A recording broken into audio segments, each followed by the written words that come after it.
Ironically, even Shane Killian, who has constantly propped up the claims that individuals independent of NASA were able to track the Apollos all the way to the moon and back, admitted that radio transmissions can be relayed from the moon.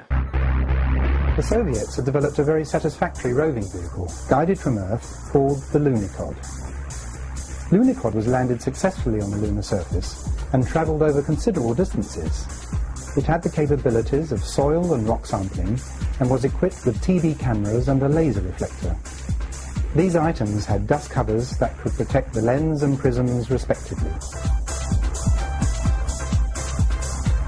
The laser reflector was useful for receiving a laser beam from Earth in order to measure the precise Earth-Moon distance at any given moment in time.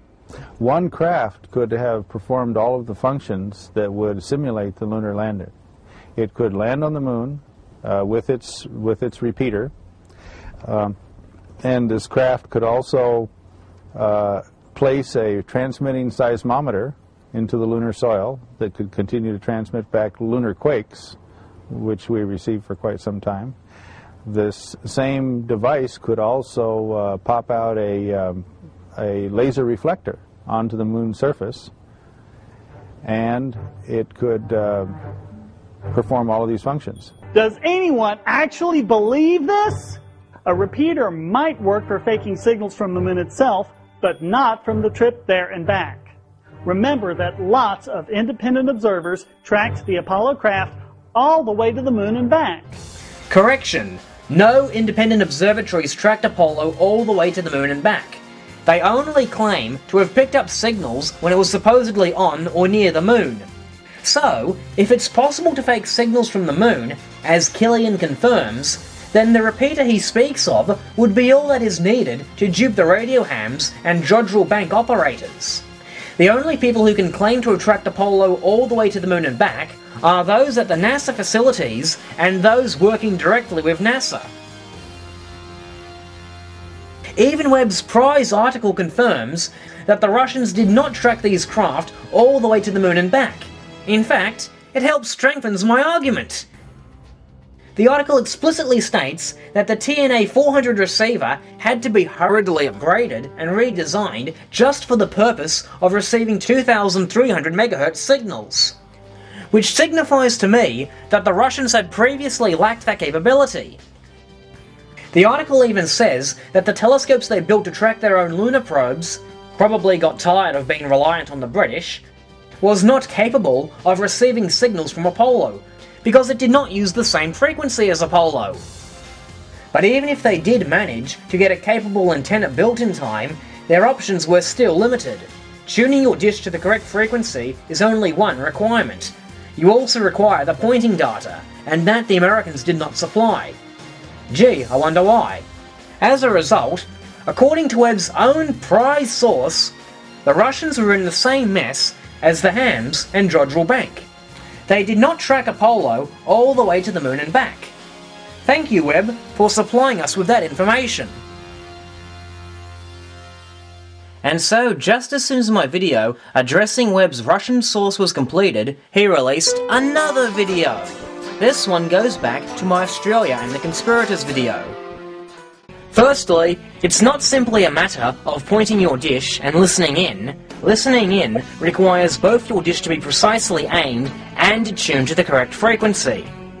In my original video, I pointed out that the Soviets don't use the 2 GHz band used by Apollo, and the FCC doesn't allocate ham operators this frequency. Going by these regulations, I pointed out that hams could not possibly have picked up Apollo's signals. Going by these regulations, hams could not possibly have picked up Apollo's signals? If Jarrah only understood what these regulations really mean. Important. FCC regulations prohibit disclosure of the content of communications not intended for the public. Thus, it is illegal to inform the press or any other third party of the content of any information received directly from the Apollo communications link. These regulations, which Jarrah conveniently misinterprets, did not prevent anyone from picking up Apollo signals.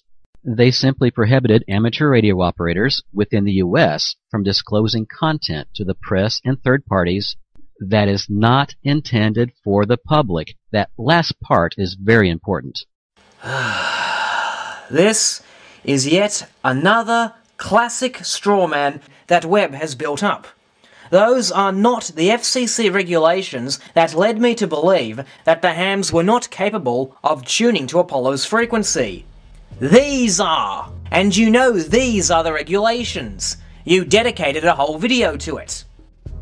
I do not believe that Webb accidentally showed the wrong regulations, because his use of showing the wrong regulations becomes the basis of the straw man that he parrots throughout the rest of the video.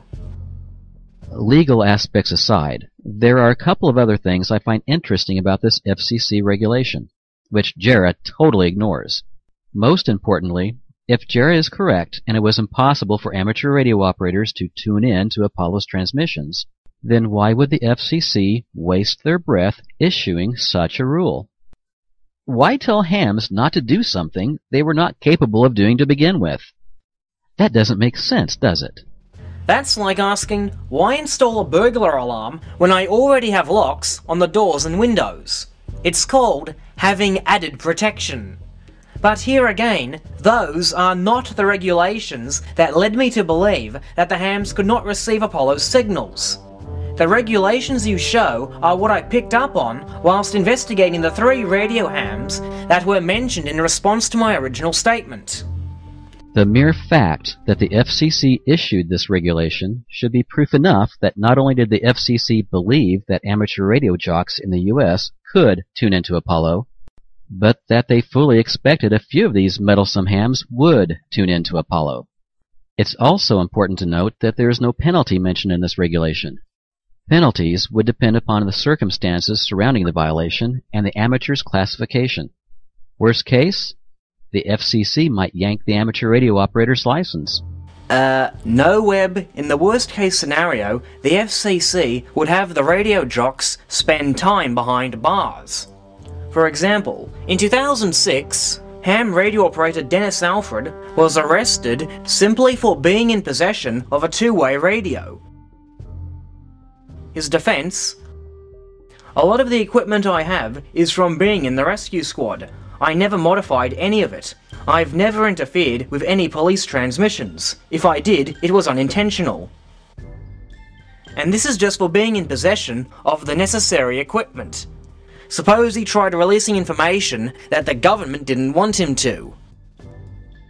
Just to give a quick recap, Paul Wilson claims to have picked up signals from Apollos 10, 12, 14 and 15 when they were in lunar orbit, plus a few hours of signals during Apollo 15's return voyage.